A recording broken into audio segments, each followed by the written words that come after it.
music of today on GV 99.9, your good vibes. GV Balita Express. GV Balita Express. Mga may init na bagong balita. Mga balitang dapat mong malaman ngayong umaga. GV Balita Express. GV Balita Express. Mga balitang kinalap ng buong puwersa ng GV 99.9 Batangas. GV Balita Express. GV Balita Express. Mga balita sa loob at labas ng Timog Katagalugan. GV Balita Express. GV Balita Express. Narito na ang GV Balita Express.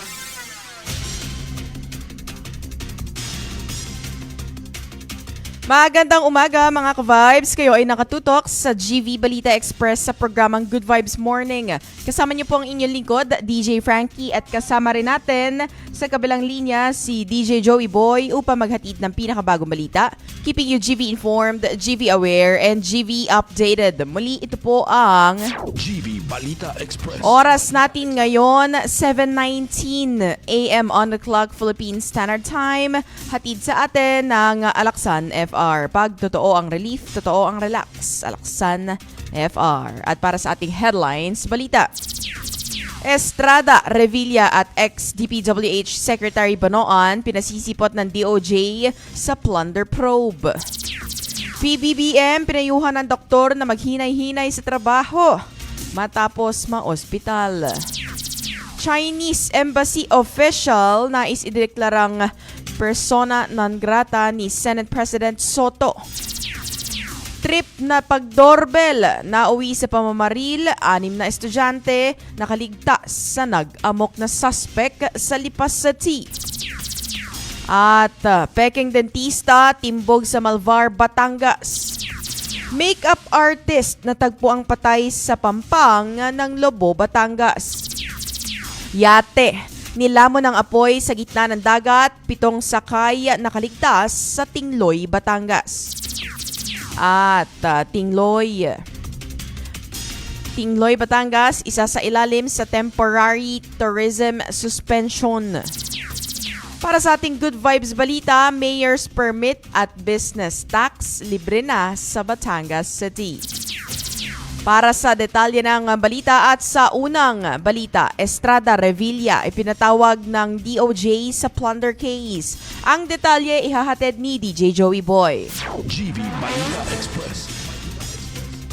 Frankie, sabina ang sinalubong ni Senador Jinggoy Estrada at dating Senador Bong Revilla matapos silang opisyal na ipatawag ng Department of Justice o DOJ. Ito ay kaugnay ng isasagawang preliminary investigation para sa reklamong plunder na isinampa ng NBI laban sa mga opisyal dahil sa maugong na anomalya sa mga flood control projects sa bansa.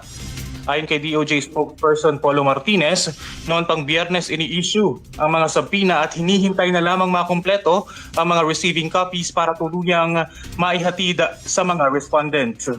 Hindi lang ang 2 senador ang target ng reklamo. Kabilang din sa mga pinasasagot sa naturang plunder case si dating DPWH Secretary Manuel Bonoan. Sa February 2 at February 12, itinakda ang preliminary probe kung saan inaasahang haharap sina Estrada at Revilla. Ayon naman sa NBI, hindi ito ang iisang proyekto. Saklaw nito ang serye ng mga transaksyon sa iba't ibang lokalidad na pinaniniwala ang kinapapalooban ng malawakang korupsyon. Sa ngayon, hinihintay pa ang opisyal na pahayag mula sa kampo ng mga nabanggit na opisyal hinggil sa reklamong ito. Para sa GV Balita Express, ito si DJ Joey Boy sa GV 99.9, your good vibes.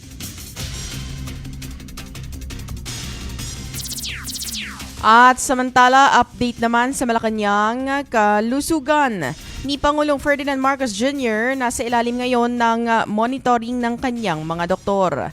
Para sa detalye, GV Balita Express. slow down muna. Ito ang naging payo ng mga doktor kay Pangulong Ferdinand Marcos Jr. matapos sa pagkaka-ospital nito kamakailan dahil sa pananakit ng tiyan. Sa pahayag ni Presidential Communication Undersecretary Claire Castro, nilinaw nito na limitado muna sa mga private meetings ang dinaluhan ng Pangulo simula nang lumabas ito ng pagamutan.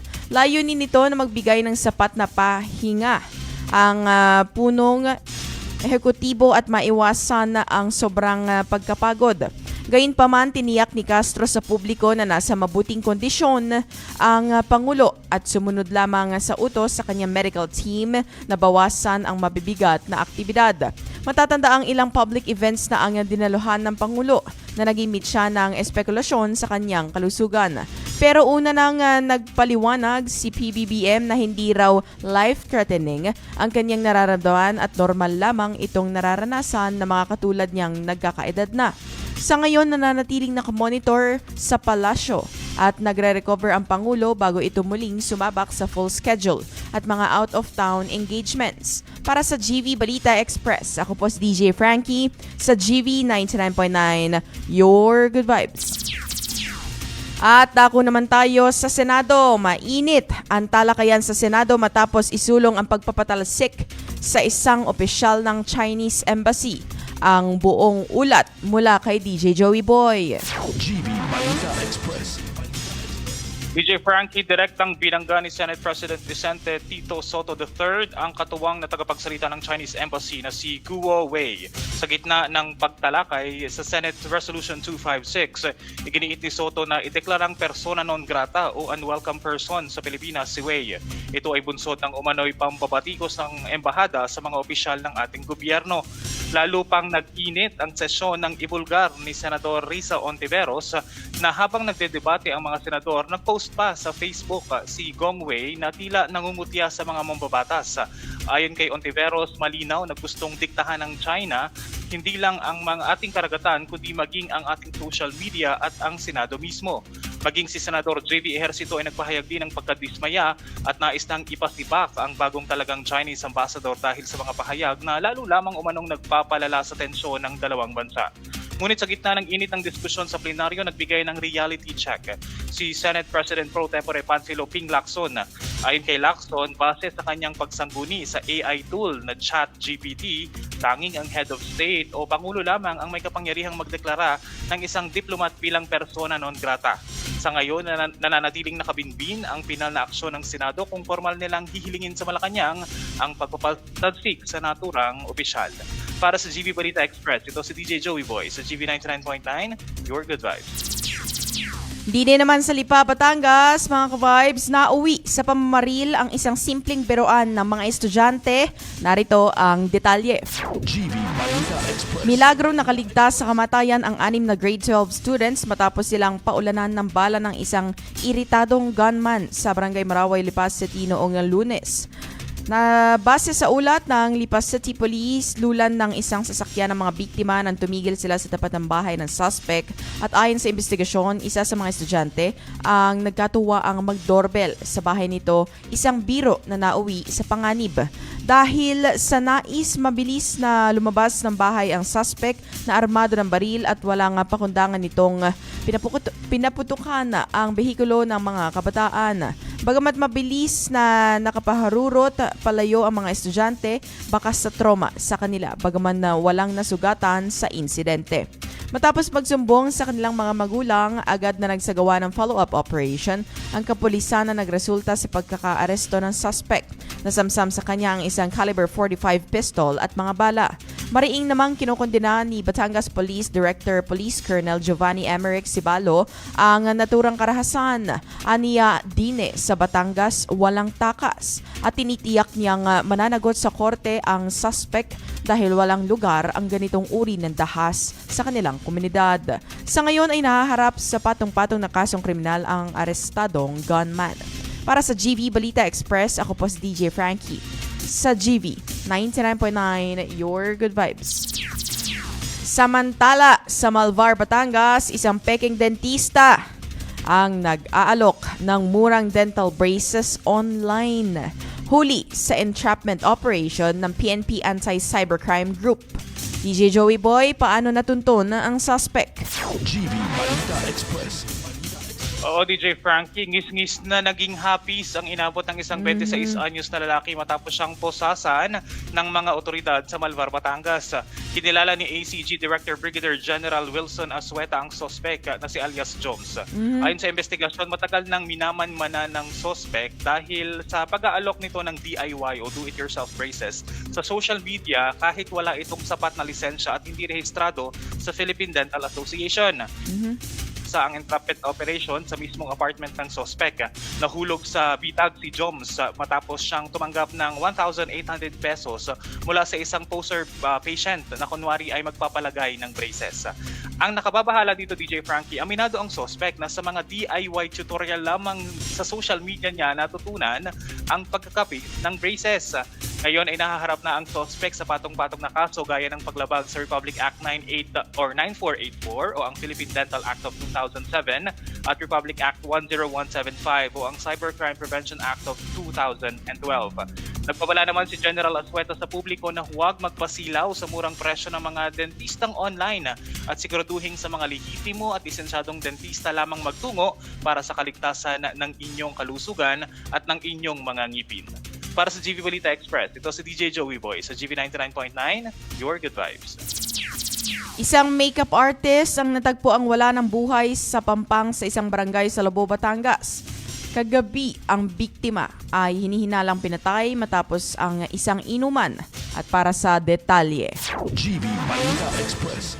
Karumal-dumal na kamatayan ang sinapit ng isang residente ng Barangay Olo-Olo matapos itong matagpo ang bangkay sa tabing dagat ng Barangay Fabrica, Lobo, Batangas. Bandang alas 6:25 nitong Lunes ng gabi nang tumambad sa mga otoridad ang katawan ng biktima sa kinikilalang isang makeup artist. Nakita ang galos sa iba't iba bahagi ng katawan nito, ngunit mas matindi ay ang mga tinamong sugat sa noo na hinihinalang dulot na malakas na paghampas ng bato.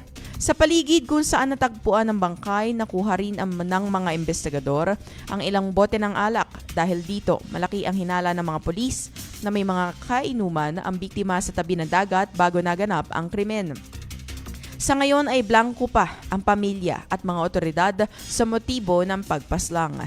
Patuloy ang isinasagawang follow-up investigation ng Batangas PNP upang matukoy ang pagkakakilanlan ng suspect at maibigay ang hustisya para sa biktima.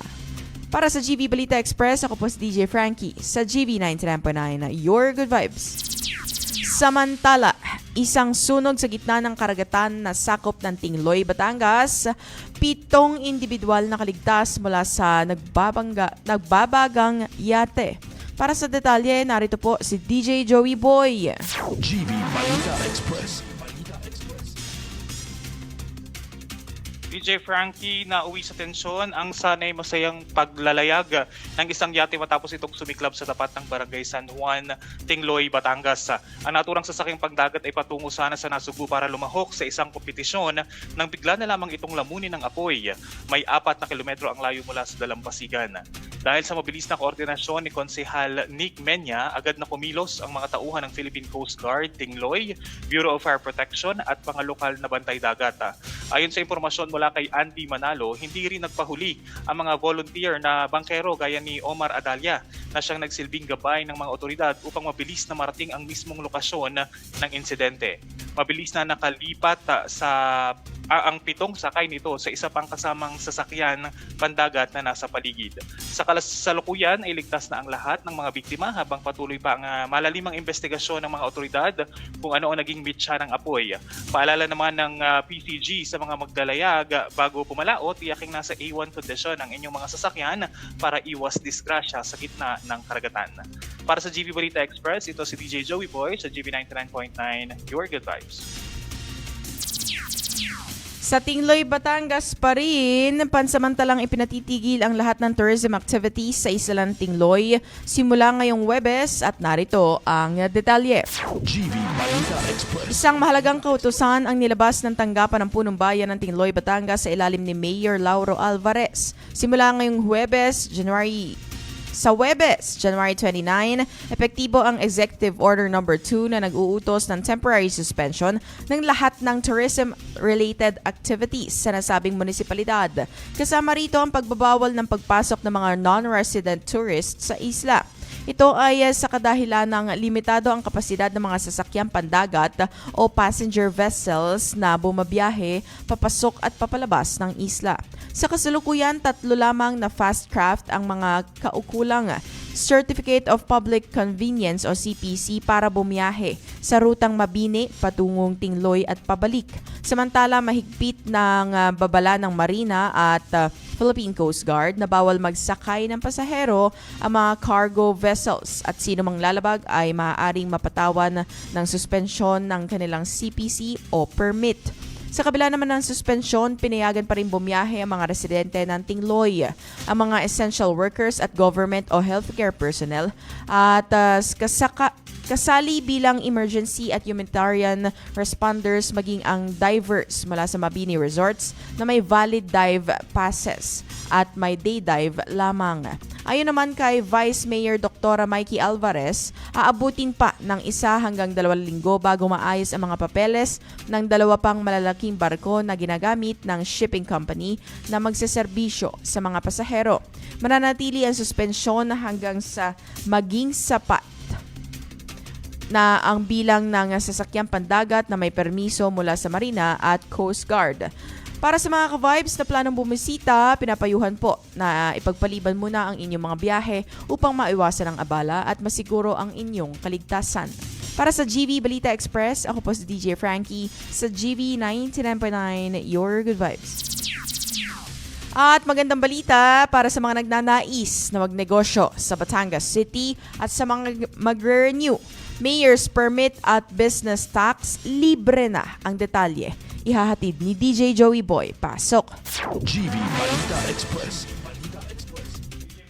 Anunsyo ng pamahalaang lungsod ang isang bagong ordinansa na yung pag-aanin ang gastusin ng mga tinatawag na micro businesses.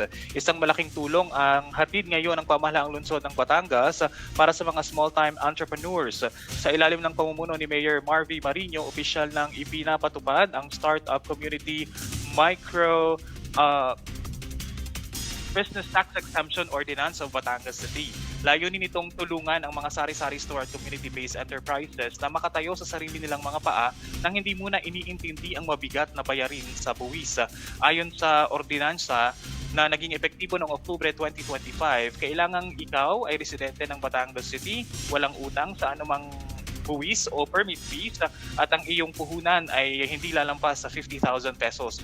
Panghuli ang taonang kita ay hindi dapat ihigit sa 250,000 pesos para maging kwalipikado sa programa. Ayon pa sa ulat ng Batangas City Public Information Office, ang isang start-up community micro-base or micro-business o CMB ay magiging libre sa mayor's permit fees at business tax sa loob ng 3 taon. Isang malaking kabawasan ito sa gastusin para sa mga kababayan nating Batanggenyo na nagsisimula pa lamang sa kanilang pangarap na negosyo. Para sa mga interesado o may mga katanungan, maaari kayong makipag-ugnayan sa mga lokal na pamahalaan. Ito ang paraan ng lungsod upang masigurong ang bawat barangay ay may masiglang komersyo at pagkakataong umasenso. Para sa GV Balita Express, ito si DJ Joey Boy sa GV 99.9, Your Good Vibe. At yan ang kabuuan ng balita hatid sa atin ng Lipa Medics Medical Center. You may follow them on their Facebook page, Lipa Medics Medical Center, their Instagram at Lipa Medics Medical Center, and you may check out their website, lipamedics.com.